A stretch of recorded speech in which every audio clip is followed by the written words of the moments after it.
इस कार्यक्रम के संयोजक आदरणीय पूजनीय श्रद्धेय प्रातस्मरणीय अन्ना, उपस्थित सभी संतगण, सभी उपस्थित बंधु, सभी सश्रद्धा अंतःकरण भाव से भगवान श्री दत्तात्रेय महाराज जी के चरणों पर निष्ठा रख के आए हुए आप सभी का सभा की ओर से स्वागत करता हूँ। दंडवत प्रणाम।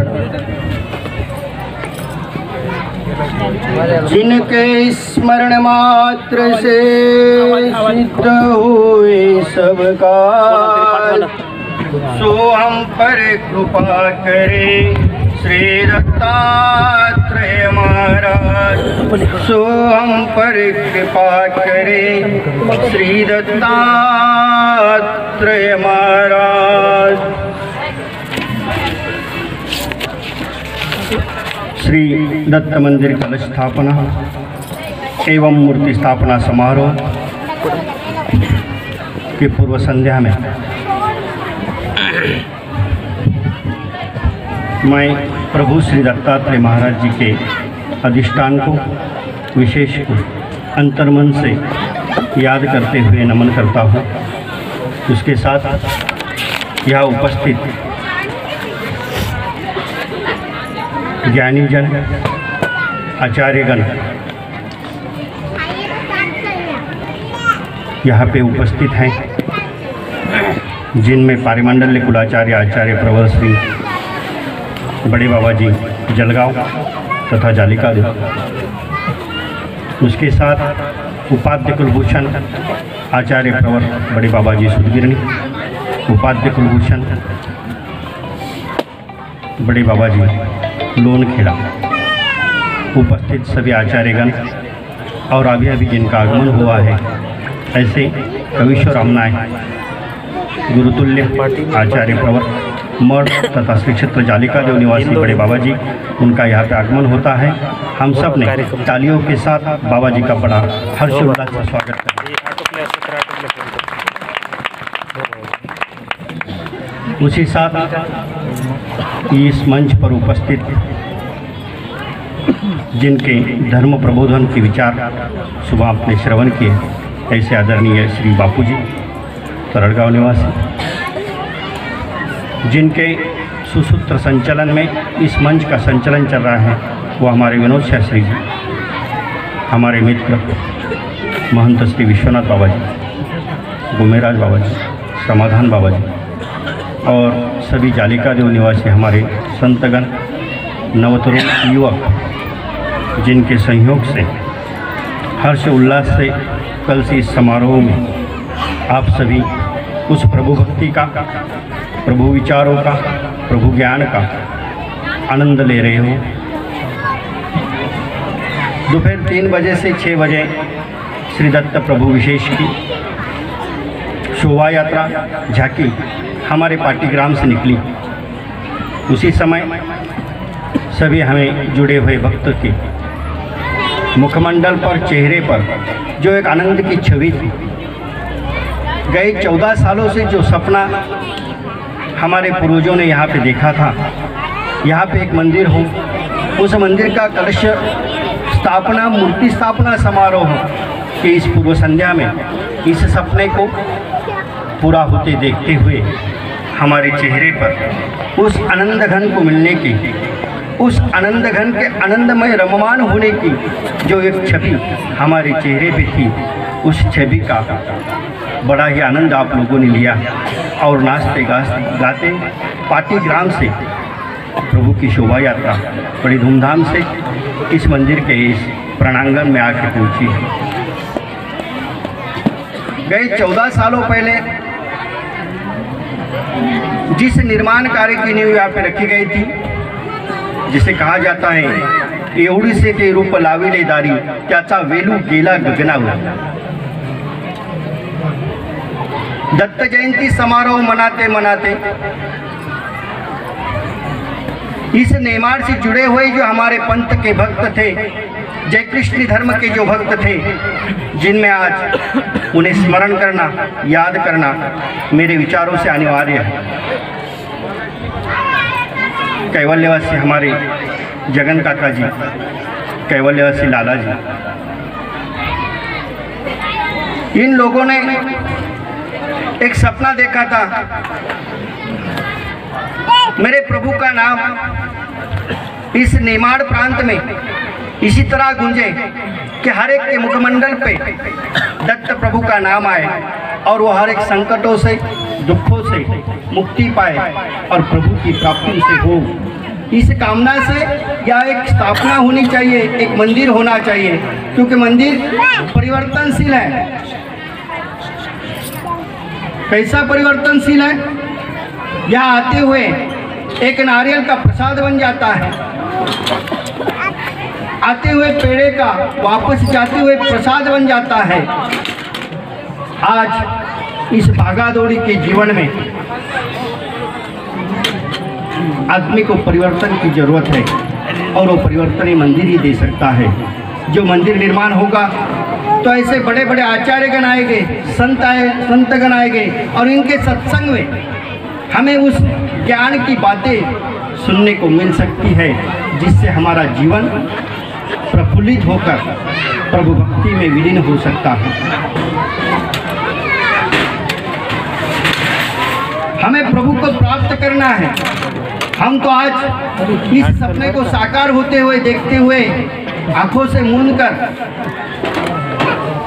हमारे दत्त कवच की पहली पंक्ति हमें याद आती है कि ओम नमः श्री गुरुदत्तम दत्त देवम जगद्गुरु निष्कलम निर्गुणम वंदे दत्तात्रेयम नमस्तुते। उस दत्त प्रभु को बार बार मैं नमन करूं, जिस दत्त प्रभु के कृपा से इस कार्य को सफलता की ओर ले जाते हुए आज कलश इस कार्य का हमें कल स्थापन करना है। उस दत्त प्रभु कैसे हैं? नमो श्री गुरुदत्तम। 14 सालों से एक छोटा सा अनुभव आप लोगों से आया है। कहा जाता है, कभी कभी ऐसे आप लोगों में बोला भी जाता होगा, हमें भी कानों पे आया हुई बात है कि ये मंदिर जय कृष्णियों का ही है, ये मंदिर राठौड़ समाज का ही है। नहीं, मेरा प्रभु तो सबका है, ना राठौड़ समाज का है ना जय कृष्ण का है, वो तो सबका है। सर्वज्ञ श्री चक्रधर महाराज जी का एक सूत्र हमें याद आता है। प्रभु जी कहते हैं, जब माता मादाईसा प्रभु जी से पूछती हैं, प्रभु सुबह के ब्रह्म मुहूर्त पे हम प्रभु का चिंतन करते हैं, प्रभु किस चीज का चिंतन करते हैं? तो प्रभु कहते हैं, भाई ये सकल जीवा के चिंतन, इस सृष्टि में जिस जीव जातियों का जन्म हुआ है उस हर जीव का चिंतन मेरे प्रभु करते हैं। और ऐसे सकल जीवों का चिंतन अगर प्रभु कर रहा है तो मंदिर भी सकलों का, सब लोगों का है, हर एक समाज का है, हर एक आदमी का है, जिसे प्रभु को प्राप्त करना। इस सृष्टि में 4 खाने में जीवों का जन्म होता है, जिसे जारज, अंडज, स्वेदज और उद्भिज।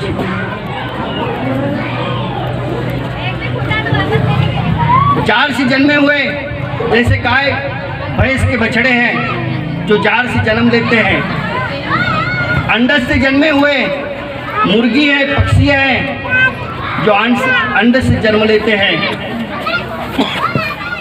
श्वेत से यानी हमारे पसीने से जिन जीवों का जन्म होता है, जिसमें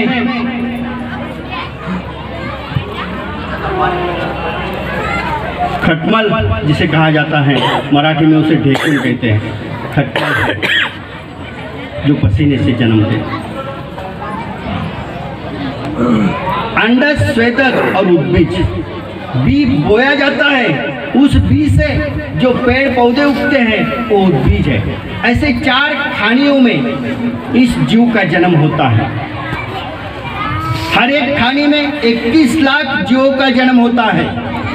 अगर 4 खानों का कैलकुलेशन हम करते हैं, 4 खानों का हम प्लस में करते हैं, तो 21 लाखों की 84 लाख योनि हर एक जीव को यहाँ पे जन्म लेना ही पड़ता है। उसमें आप भी हो, मैं भी हूँ, हर एक उससे कोई छूटा नहीं है। तुम्हारे भी 83,09,999 जन्म हुए हैं, हमारे भी हुए हैं, लेकिन हमारा एक जन्म, ये जो मनुष्य जन्म है ना, इस मनुष्य जन्म को अगर सार्थ करना है तो हमें प्रभु भक्ति में लीन होना है, एक निष्ठ भक्ति में लीन होना है, एक प्रभु को प्राप्त करना है। ये मनुष्य जन्म का प्रथम कर्तव्य है और यही कर्तव्य हम भूल रहे हैं। इस कर्तव्य को हम भूल ना पाए, इस कर्तव्य को हमें याद आता रहे, इसलिए मंदिर का निर्माण करने की संकल्पना हमारे इस पूर्वजों की थी कि जिस प्रपंच में सुबह हमारे सुरेश बाबा जी ने, बापू जी ने आपको बड़ी अच्छे शब्दों में सुख, दुख और आनंद की परिभाषा समझाई है। आदमी जीता किस लिए है? सुख के लिए। उसे दुख नहीं चाहिए, वो तो सुख ही चाहता है, वो तो आनंद ही चाहता है। और हमें आनंद मिलेगा कहाँ पे? हम दत्त कवच का पाठ करते, सुबह यहाँ पे महापारायण हुआ दत्त कवच का। हमारी भक्ति किस लिए चल रही है? हमारी भक्ति प्रभु को प्राप्त करने के लिए चल रही है। और प्रभु को प्राप्त हम कब कर सकते हैं? प्रसन्न वदनम देवम भुक्ति मुक्ति प्रदायकम त्वाम नमामि जगत्राथा दत्तात्रेयम नमस्तुते। जब प्रसन्नता हमारे पास होगी ना, तब वो प्रसन्न आनंद घन हमें प्राप्त हो सकता है। हमें प्रसन्नता कहाँ से मिलेगी? प्रसन्नता मिलेगी प्रभु के नामस्मरण से, प्रभु की भक्ति से। हमारी भक्ति चलती है स्वार्थ पर चलती। एक कथा कही जाती है, महाभारत की कथा है। माता रुक्मिणी जी बड़ी भागदौड़ से द्वारकाधीश को उठाने चली जाती हैं। कहती है, द्वारकानाथ उठो, तुम्हारा एक भक्त तुम्हें नीचे बुला रहा है। उसे तुम्हारी इतनी याद आ रही है, उसके आरती के बोल सुनो। अभी हमारी आरती यहाँ पे हुई है। आरती मतलब आर्तता होनी चाहिए। प्रभु को प्राप्त करने की आर्तता जिसे कहते हैं ना, उसे आरती कहा जाता है। शब्दों में भाव होना चाहिए, आर्त भाव होना चाहिए। उस भक्त की आरती चल रही थी। माता रुक्मिणी द्वारकानाथ को कहती है, द्वारकानाथ तुम्हारा भक्त तुम्हें याद कर रहा है, उसके आरती के बोल तो सुनो। हमारी भक्ति की परिभाषा देखो कैसी है, उस भक्त जैसी है। उस भक्त के आरती के बोल थे, गरुड़ावर भई सोनी झड़करी तो आयावे, लवकरी तो आयावे, नाही तरिहा प्राण नाही तरिहा देह, तेज ने सद्भावे। हे परमात्मा, तू गरुड़ पक्षी पे बैठकर जल से जल आ जा। विमानों का भरोसा नहीं है, वो क्रैश हो जाते हैं। विमान से भी आएगा ना तो मेरे पास पहुंच नहीं पाएगा। तू अपना जो गरुड़ है ना, उस गरुड़ वाहन पे बैठ के आ जा, ताकि मैं तुझे मिल सकता हूँ। नहीं तो मैं अपना एक प्राण त्याग दूंगा, ये अपना जीवन त्याग दूंगा। द्वारकानाथ कहते हैं, रुक्मिणी सोने दो ना। सुबह से हर एक भक्त की कामना पूरी करते करते बहुत थका हूँ, सोने की चाह चाहता हूँ, थोड़ा सा सोने दे बस। रुक्मिणी कहती, नहीं, आपको जाना ही पड़ेगा। उसके आरती के बोल सुनो। अगर आप नहीं जाओगे ना तो बेचारा प्राण त्याग देगा। और एक भक्त की हत्या का पातक आप पे आएगा। प्रभु आप चलो जल्दी। द्वारकानाथ रुक्मिणी जी का कहना कहते हुए सुनकर आते हैं। उनकी जो गैलरी होगी उस गैलरी में आके खड़े होते हैं दोनों। वहाँ से नीचे देखते हैं। द्वारकानाथ ने जब भक्त तरफ देखा तो कहा, रुक्मिणी मेरी नींद भी तोड़ दी, और जिसके लिए तूने उठाया ना वो ये आरती आज से नहीं गा रहा है। उसके 8 साल का था तब से ये आरती गाता है, अब वो 80 साल का हो गया, आज तक उसने प्राण नहीं त्यागा है। तू चिंता मत कर। हमारी भक्ति ऐसी, हमारे आरती के शब्द, हमारे भजन के शब्द, उसमें हमारा भाव नहीं आता है, हमारी आर्तता नहीं आती है, तो कहाँ से प्रसन्नता आएगी? हमारे चेहरे देखो तुम, जो हमारा मुखमंडल है ना, मेरी माता भगिनी को अच्छी तरह से याद है। हम चेहरा बनाते हैं, फेशियल करते हैं उसको, बड़ी बड़ी बहुत बातें उसको तो फेशियल करके हम चेहरे को ज़्यादा से ज़्यादा खिलाना चाहते हैं। लेकिन अगर हम भक्ति में लीन हो जाएंगे, उसके उसके भक्ति में आनंद लेंगे ना तो हमें किसी फेशियल की जरूरत नहीं है, किसी ब्यूटी पार्लर की जरूरत नहीं है। जब हमारे मुखमंडल से हंसी गायब है, आज हंसी नहीं आ रही है, हर एक चिंता में मग्न है, हर एक दुख में निमग्न है। वो तो दुख ही सोच रहा है, चिंता ही कर रहा है, वो तो हंसता ही नहीं है। आदमी एक ही बार हंसता है, कब हंसता है पता है? फोटोग्राफर के सामने जाने के बाद। वो कहता है स्माइल प्लीज, तो हमारे मुखमंडल में हंसी आती है कि भाई हंस, तेरे अगली पीढ़ी को तेरा फोटो देना है। अगर तू नहीं हंसेगा तो वो कहेगा मेरा दादा था, मेरी माँ थी, मेरे पिता थे, वो तो बहुत उदासीन थे। हम देखो फोटो की उपासना करते हैं। बांग्लादेश में स्वामी विवेकानंद हुए थे, वो तो बांग्ला में हुए हैं, फिर भी हमें उनका फोटो अच्छा लगता है। क्यों अच्छा लगता है? क्योंकि उनके चेहरे पे एक हमें जो एक प्रसन्नता मिलती है, जो मुखमंडल में मिलती है, उस प्रसन्नता से हमें आनंद मिलता है।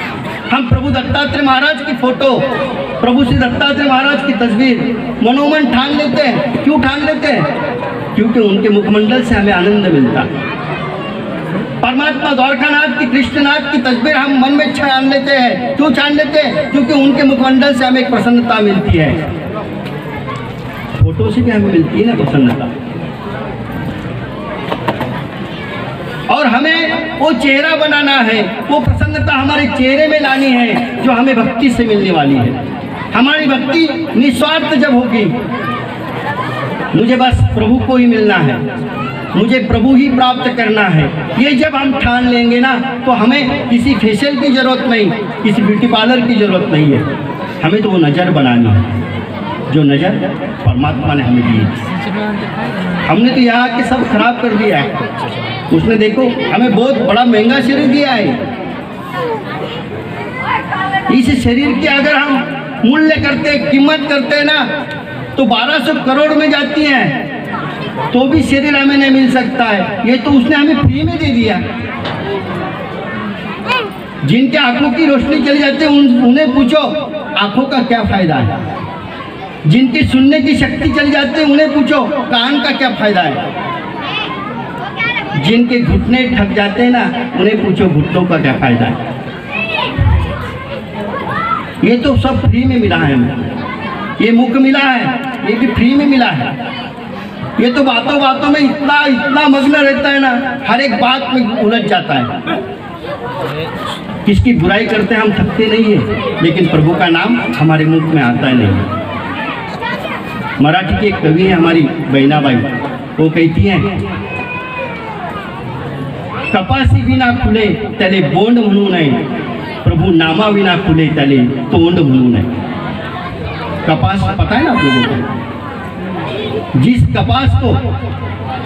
कपास जिस बीज में आती है, जिस बोंड में आती है, तो अगर कपास बिना खुलता है तो उसे बोंड कहा नहीं जाता है, उसे बीज कहा नहीं जाता है। वैसे हमारा मुखमंडल प्रभु नाम के बिना अगर खुल जाता है ना तो उसे मुख नहीं कहा जाएगा, उसे तोंड नहीं कहा जाएगा। और हमारा मुख खुलता किस लिए? तेरी साड़ी तो बड़ी अच्छी है, कहाँ से ली? गहने बड़े अच्छे हैं, कहाँ से लिए? मेरी सास ने मुझे ऐसा किया, मेरे ससुर जी तो बस ऐसा ही करते हैं।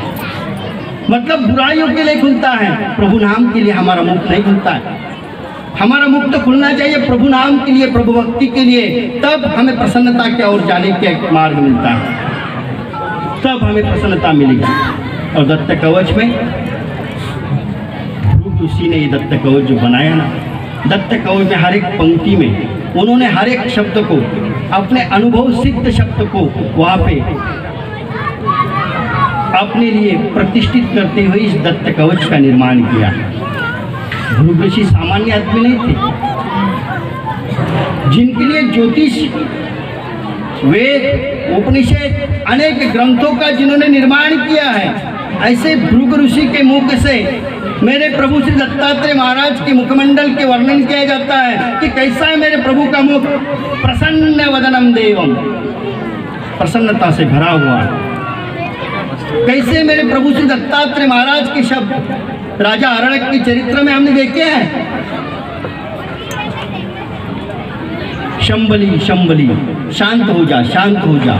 बस इस दो शब्दों में त्रैताप राजा अरण्यक खत्म हो जाते हैं, हमारे भी खत्म हो जाएगा। ऐसे अमृतवाणी सुनने के लिए, ऐसा मुखमंडल देखने के लिए हमें उस भक्ति की जरूरत है, जो भक्ति हमें मंदिर में मिलेगी, जो भक्ति संत संगों में मिलेगी।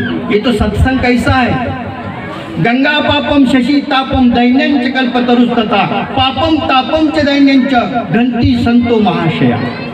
गंगा पाप दूर कर सकती है, शशि माने चंद्रमा ताप दूर कर सकता है। गंगा पापम शशि तापम दैन्यंच कल्पतरुस्तथा, कल्पतरु नाम एक वृक्ष है, एक पेड़ है जो हमारी दारिद्रता नष्ट कर सकता है। लेकिन पापम तापम च दैन्यंच, पाप ताप और दैन्य तीनों का खात्मा बस इस संत दर्शनों में है, इस आचार्य गुरुओं के दर्शनों में है। और इस संत के दर्शन में होंगे कहाँ? मंदिर में होंगे। इसीलिए हमारे पूर्वज चाहते थे बाबा एक अधिष्ठान होना चाहिए, एक मंदिर यहाँ पे होना चाहिए, जो मेरे नेमार का भोला भक्त है उसे प्रभु के मार्ग दिख सके, प्रभु की राह दिख सके, और उस प्रभु की राह दिखते हुए वो प्रभु के पास जा सके। संतों को अगर मिलना होगा तो एक अधिष्ठान की जरूरत होगी, एक ज्ञानपीठ की जरूरत होगी, जिससे ज्ञान की बातें हमें सुनाई जाएगी। राजा ययाति था, ययाति के वंश में आया हुआ ये यदु, जो द्वारकाधीश श्री कृष्णनाथ का वंशज कहा जाता है, वो राजा यदु है। इस यदु को ज्ञान की बातें श्री दत्तात्रेय महाराज ने बताई थी। अवधूत रूप में दत्तात्रेय महाराज ने राजा यदु को दर्शन दिया था।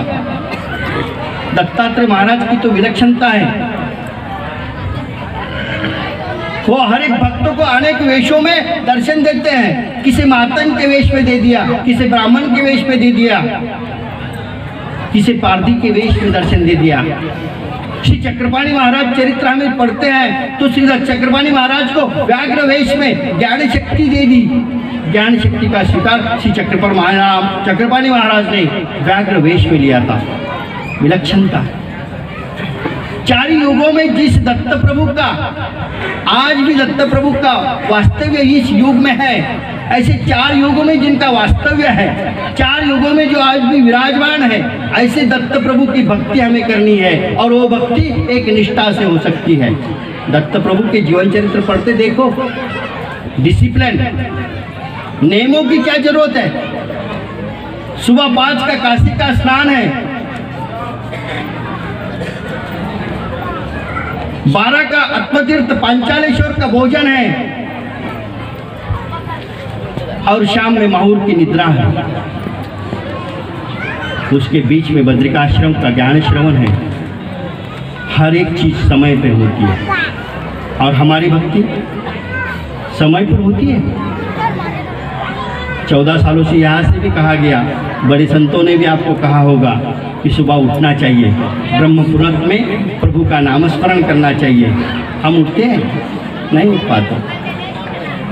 हम प्रभु का नामस्मरण करते हैं, कब करते हैं? जब हमें दुख आ जाता है। सुख में स्मरण सब करे, दुख में स्मरण सब करे, सुख में करे ना कोई। सुख में स्मरण करे तो दुख का एक हुआ। हम तो दुखों में प्रभु को याद ही करते हैं। हमारा पीड़ा आ जाता है हर दत्त जयंती पे, कब? जब हम पीड़ा हो जाती है, बाबा जी बहुत पीड़ा में है, हमारा पीड़ा लगा दो। जब तक पीड़ा नहीं तब तक बीड़ा नहीं, जब पीड़ा तब हमारा बीड़ा। ये हमारी भक्ति है। ये स्वार्थ पर भक्ति जब तक हम नहीं छोड़ पाते ना, तो हमारे मुखमंडल पे प्रसन्नता नहीं आएगी। प्रसन्न वदनम देवम भुक्ति मुक्ति प्रदायकम त्वाम नमामि जगत्राता। हे जगत के मालिक, हे परमात्मा, मुझे तेरा बार बार तेरे मुखमंडल को, तेरे प्रसन्न ऐसे रूप को मेरा नमन है। तेरी भक्ति में मैं लीन हो जाऊं, मुझे तेरे चरण कमलों में जगह मिल जाए। इसलिए हमें भक्ति करनी है और वो स्वार्थ को त्याग कर ही हो सकती है। और वो स्वार्थ का अगर हमें त्यागना है तो हमें सत्संगों में जाना पड़ेगा और हमारे जीवन को प्रभु भक्ति में लीन करना पड़ेगा। आज इस मंदिर के निर्माण हो जाने पर हमारे जीवन में एक परिवर्तन का क्षण आया हुआ है। हमने आज एक संकल्प करना है कि हे प्रभु, मैंने जीवन में गए 14 सालों में जो भी ज्ञान की बातें सुनी होगी, मैंने वो यहाँ ही बैठते हुए सुनी, जाते हुए छोड़ के गया था, लेकिन आज नहीं छोड़ूंगा, आज पकड़ के जाऊंगा। हम उठने के बाद क्या करेंगे? कपड़े झटकेंगे ना। चटाई पे तो बहुत मैल है, धूल जमी हुई है, कपड़े झटक देंगे। वो कपड़े झटक दो, धूल झटक जाएगी, लेकिन विचारों को नहीं झटकना। विचारों को मन में ठान लेना। आज संकल्प करना है कि मैं सुबह जल्द से जल्द उठूंगा, प्रभु का नाम स्मरण करूंगा। जो नाम हमें हमारे श्री गुरु से प्राप्त हुए हैं, वो नाम हमें मुक्ति के तरफ लेके जाने वाले हैं। हमारी भक्ति किस लिए चल रही है? मुक्ति के लिए चल रही है। भास्कर भट्ट बोरीकर जी कहते हैं, कर्म भूमि चा पेटे नरदेह लावले आवतटे, मुक्ति रक्त घेजे गोमटे जब मृत्यु पावे। तुम हम कहाँ पे? कर्म भूमि के बाजार पेट में जन्म लिया है। ये तो बाजार है। देखो, आप सब लोग व्यापारी हो, आपको बाजार का अर्थ ज़्यादा समझाने की जरूरत नहीं है। गुरुवार अगर आ जाता है तो पन्नालाल जी कहते, बाबा जी आज मत आओ, शुक्रवार को आओ, आज हमारा बाजार है। बाजार में क्या होता है? हर एक चीज मिलती है, लेकिन हमें लेना क्या है? भास्कर भट्ट बोरीकर जी कहते हैं, हमें लेना क्या है? बाजार में तो हर एक मिलेगा, सोना भी मिलेगा, ज्वेलरी भी मिलेगी और चूड़ियाँ भी मिलेगी। सोने की भी चूड़ियाँ हैं और बेंटेक्स की भी चूड़ियाँ हैं। सोने जैसी दिखती बेंटेक्स, लेकिन बेंटेक्स की चूड़ियाँ हमारे बहनों को ज़्यादा पसंद नहीं है, सोना ज़्यादा पसंद है। हमें जो चाहिए ना, वो तो सोना भी हमारा यही रहने वाला है, बेंटेक्स भी हमारा यही रहने वाला है, लेकिन हमें प्रभु की प्राप्ति चाहिए, प्रभु की भक्ति चाहिए, जिससे प्रभु हमें प्राप्त हो सके। मुक्ति रत्न, मुक्ति का रत्न हमें लेना। मुक्ति का रत्न कहाँ मिलेगा? वो तो मंदिर में मिलेगा, संतों के सत्संग में मिलेगा। ज्ञान की बातें अगर हम मन में ठान लेंगे, संकल्प अगर हम कर लेंगे, एक निष्ठ भक्ति का अगर आज हम संकल्प करते हैं ना, तो हम मुक्ति की तरफ जरूर जाएंगे। हमें तो मुक्ति की तरफ जाना है। जब हम मुक्ति की तरफ जाएंगे, तब हमारे चेहरे की प्रसन्नता कभी ढलने वाली नहीं है। हमारे चेहरे में तब प्रसन्नता आएगी। प्रसन्न वदनम देवम भुक्ति मुक्ति प्रदायकम त्वाम नमामि जगत्राता दत्तात्रेयम नमस्तुते। ऐसे से दत्तात्रेय महाराज का हमें नमन करते हुए इस संकल्प को याद करना है।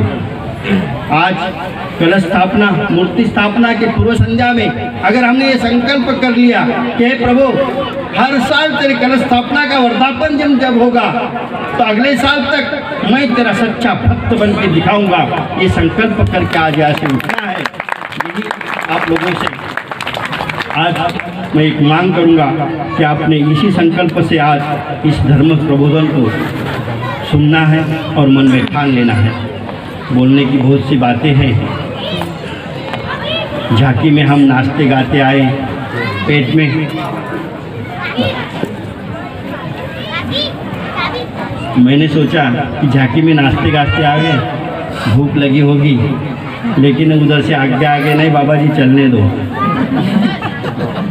आप तक खिचड़ी पक रही है, पूरी तरह पकी नहीं है, चलने दो थोड़ा। तो भोजन तो हमें लेना ही है, महाप्रसाद तो हमें लेना ही है, लेकिन महाप्रसाद के साथ हमें जो एक ज्ञान मिल रहा है ना, इस ज्ञान का जो प्रसाद मिल रहा है वो हमें मनोमन ठानना है। और इसे ठानते हुए हमें इस मूर्ति स्थापना का, कलश स्थापना का समारोह मनाना। जो हमारे पूर्वजों ने सपना देखा था, वो सपने को अनेक भक्तों के सहयोग से, अनेक भक्तों के कष्टों से आज पूर्ण रूप मिला है। और इस पूर्ण रूप को अगर पूर्ण करना है तो हमें संकल्प करना चाहिए। अगर हम संकल्प करेंगे, एक निष्ठ भक्ति का संकल्प अगर हम दत्त प्रभु के चरण में करेंगे ना, तो हमें क्या मिलने वाला है? दत्त कवच की आखिरी पंक्ति आती है, देखो, एक विशंति श्लोकाना ये शस्त्र पटेन्नर प्रेत प्रातरुत्ताय साक्षात देवम सपश्यति। 21 बार श्री दत्त कवच का ये सहस्त्र पटेन्नर 1000 बार अगर हम दत्त कवच का पाठ करते हैं ना, तो साक्षात श्री दत्तात्रेय महाराज का दर्शन हमें हो सकता है। लेकिन हमारा 21 बार भी पूरा नहीं होता है, तो 1000 बार कब होगा बाबा जी? लेकिन हमें ठानना है कि नहीं, हमें 1000 बार ही दत्तात्रेय प्रभु का इस दत्त कवच का पाठ करना है, क्योंकि साक्षात हमें दत्तात्रेय प्रभु को मिलना है। दत्तात्रेय प्रभु की जो भेंट है, दत्तात्रेय प्रभु की जो मुलाकात है, वो खाली जाने वाली नहीं है। अगणित अवतार है, भागवत में 24 अवतार कहा गए, हमारे पंचकृष्णों में 5 अवतार है, लेकिन हर एक भक्ति में अलग अस्थिपरी है, हर एक का अलग उद्धारण हेतु अलग संकल्प है, अलग उद्धारण उनका चलता है। लेकिन हमारे दत्त प्रभु का उद्धारण तो अलग ही है। दर्शन दे दिया, बस दर्शन मात्र ही भक्त को अपने पास बुला लेते हैं, उनका दर्शन खाली जाने वाला नहीं है। ऐसे दत्त प्रभु का अगर हमें दर्शन चाहिए तो हमें भक्ति निस्वार्थ करनी है, निष्काम भक्ति करनी है। हमारी भक्ति तो सकाम चल रही है, और इस सकाम भक्ति से हमें परमात्मा नहीं मिल सकता है। हमें परमात्मा मिलना है निष्काम भक्ति से। हमें मुक्ति चाहिए। जो पहली बार हमने सुना था ना कि 84 लाख योनि के बाद मिला हुआ है जो मनुष्य तन है, ये मनुष्य तन हमें मुक्ति के लिए मिला है। यहाँ पे हमें मुक्ति की तरफ जाना है। इस मनुष्य तन से अगर हम मुक्ति की तरफ जाएंगे ना, जिस शंकराचार्य को हमारे दत्त प्रभु ने दर्शन देकर जगत गुरु का वरदान दिया था ना, उस शंकराचार्य चरपट पंजरिका में कहते हैं, पुनरुपि जननम पुनरुपि मरणम पुनरुपि जननी शयने कोटरम मूढ़मते भज गोविंदम भज गोविंदम। शंकराचार्य कर्नाटक में इनका जन्म हुआ था। 12 साल के थे तब इनके माता पिता गुजर जाते हैं। 15 साल तक सभी वेदों का अध्ययन कर लेते हैं, और 16 साल के होने के बाद इस पृथ्वी पर्यटन के लिए निकलते हैं। और पृथ्वी पर्यटन करते करते उन्होंने जो बातें अपने मन में ठान ली ना, उन्होंने देखा कि कैसे भक्त है। एक तरफ दक्षिण की तरफ शक्ति चल रहा, उत्तर की तरफ वैष्णव, शैव और शक्ति, 3 पंथों में सब भक्त बात करिए। वैष्णव में यानी विष्णु को मानने वाले, शैव यानी शिव को मानने वाले, और शक्ति यानी देवताओं को मानने वाले। भक्ति के अपने अपने एक परिसीमा हर एक भक्त ने ठहरा ली। शिव भक्त विष्णु भक्त की तरफ नहीं झुक रहा है, वो तो विष्णु का मुखमंडल देखना भी पाप समझ रहा है। हिंदू धर्म की नींव रखने के लिए इन सबको एक करना जरूरी है। ये बातें उन्होंने ठान ली। हर एक विद्वानों से चर्चा करते गए, हर एक तरफ घूमते गए, लेकिन मंडन नाम गांव में एक बड़े विद्वान थे, जहाँ पे पूरे गांव ही विद्वान था। पूरे गांव में ही शास्त्र चर्चा ही चलती थी, और वहाँ जो विद्वान ब्राह्मण थे उन्होंने हर एक विद्वान को हराया है, शास्त्र चर्चा में पराजित कर दिया है। उस गांव का नाम शंकराचार्य जी को पता चल जाता है और वो वहाँ पहुँच जाते हैं। उस मंडन गांव के उस ब्राह्मण से, उस कृष्ण भट्ट से हमारे शंकराचार्य जी की चर्चा चलती है। कथा कहती है चर्चा चलती है कितने दिन? 1 दिन 2 दिन नहीं, 7 दिन चर्चा चल रही है, और 7 दिनों में कोई भी पराजित होने के लिए तैयार नहीं है। शंकराचार्य जी में वेदों का पूरा अभ्यास है, 18 पुराणों का अभ्यास है, और उस ब्राह्मण कृष्ण भट्ट का भी अभ्यास है, और अभ्यास में चर्चा चल रही है, संवाद चल रहा है, लेकिन कोई हरने को तैयार नहीं है। जब इस मंडन गांव की इस कृष्ण भट्ट ने सोच लिया कि अभी हारेंगे नहीं, तो उन्होंने कहा हमारी पत्नी आपसे संवाद करेगी, वो चर्चा करेगी। और तब शंकराचार्य जी कहते हैं कि मुझे एक 7 दिन का समय दीजिए, और वो वहाँ से चले जाते हैं और 7 दिन बाद आने के बाद वो वहाँ पे पराजित हो जाते हैं,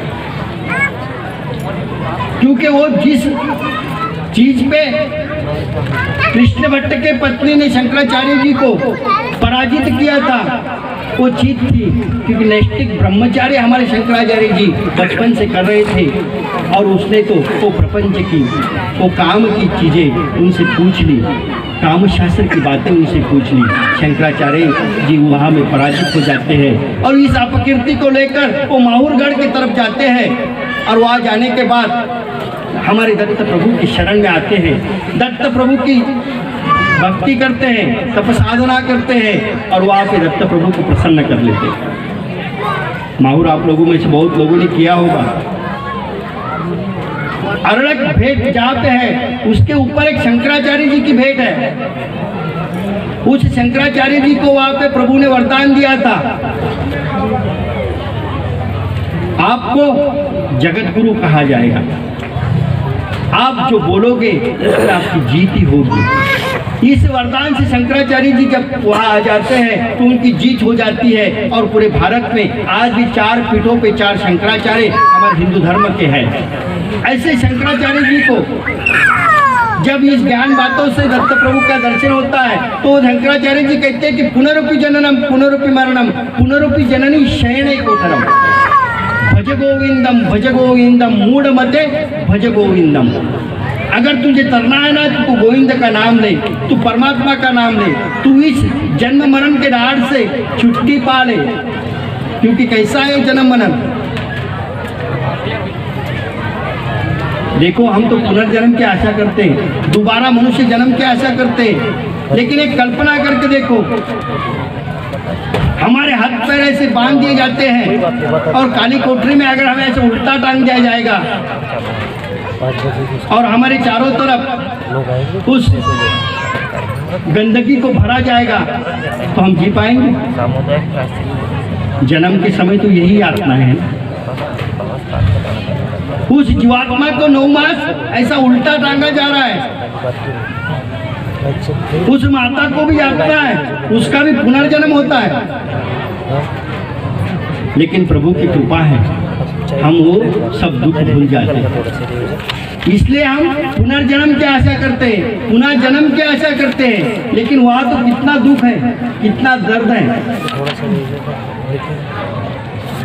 और हम कहते नहीं प्रभु जी इस बार नहीं हो सका तो अगले जन्म में करेंगे। इस बार क्यों नहीं होगा? इन भक्तों का चरित्र देखो, इस भक्तों ने प्रभु को प्राप्त कर लिया है इसी जन्म में। हम क्यों नहीं कर सकते हैं? हम कर सकते हैं, लेकिन हमारे में जो धीर है, जो हमारा धीरज है वो छूट रहा है। उस धीर को, उस धीरज को हमें अगर मजबूत बनाना है, मुक्ति का रत्न अगर हमें लेना है तो प्रभु के नामस्मरण में हमें लीन होना, और प्रभु के नामस्मरण में लीन होने के लिए इन संतों की संगत हमें करनी, और इस संगत हमारे संकल्प से पूरी हो। तो हमें इस दत्त कलश स्थापना के दिन, मूर्ति स्थापना के समारोह के पूर्व संध्या में ये संकल्प करते यहाँ से उठना है कि मैं आज से एक निष्ठ भक्ति करूँगा, मैं आज से नामस्मरण करूँगा, मैं आज से दत्त कवच का पाठ हर रोज करूँगा। किस लिए?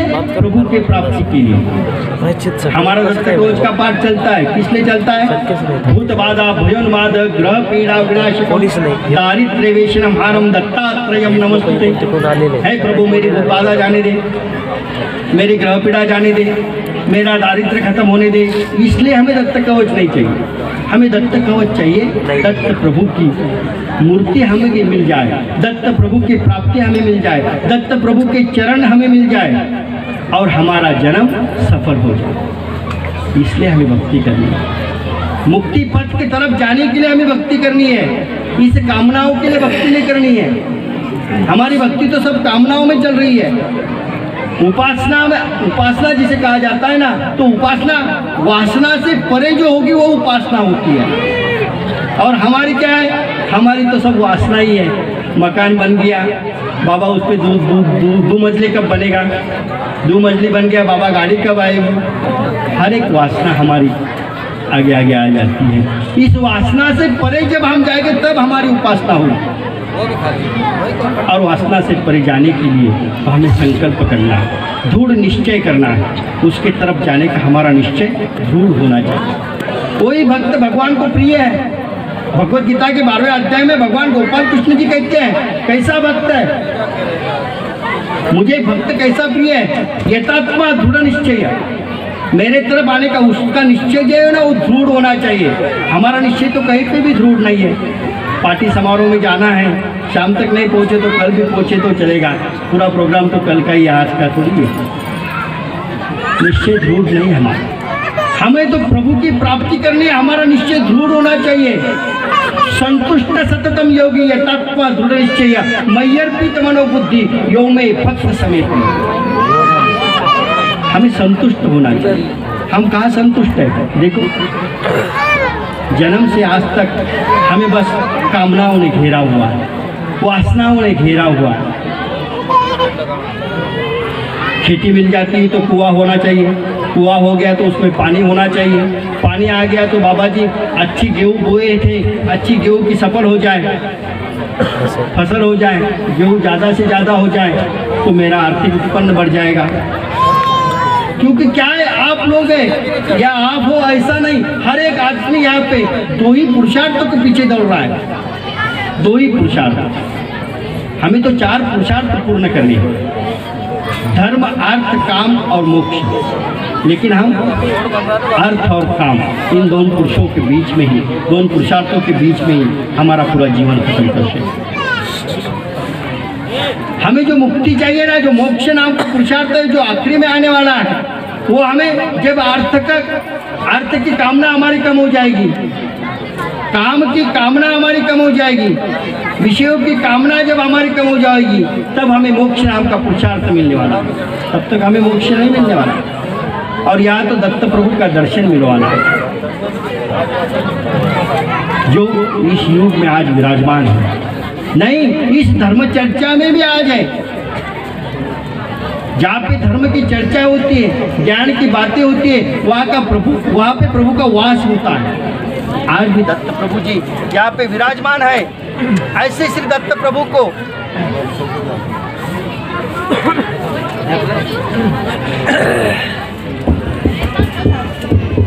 ऐसे श्री दत्त प्रभु को अगर हमें प्राप्त करना है तो हमारी भक्ति में निश्चय होना जरूरी है।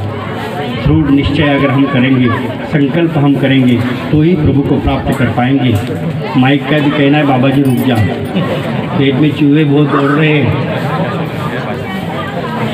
ठीक है।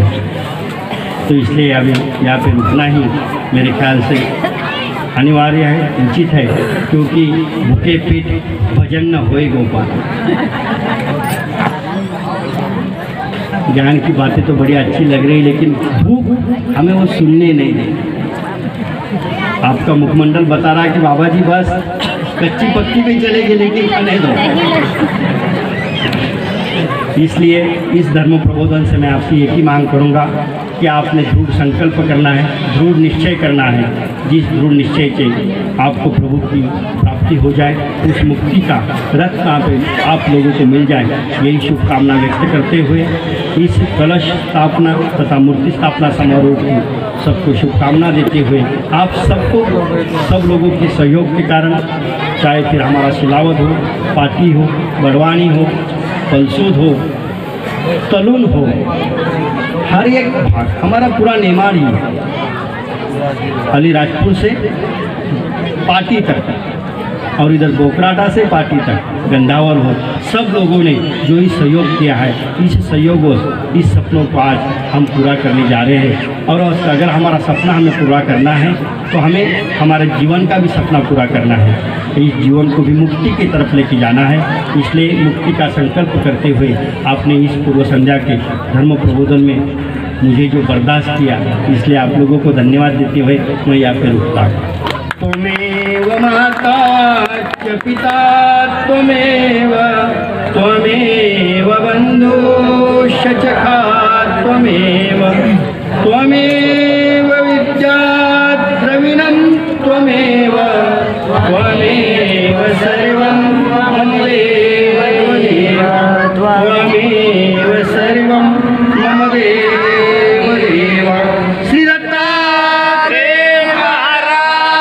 की जय।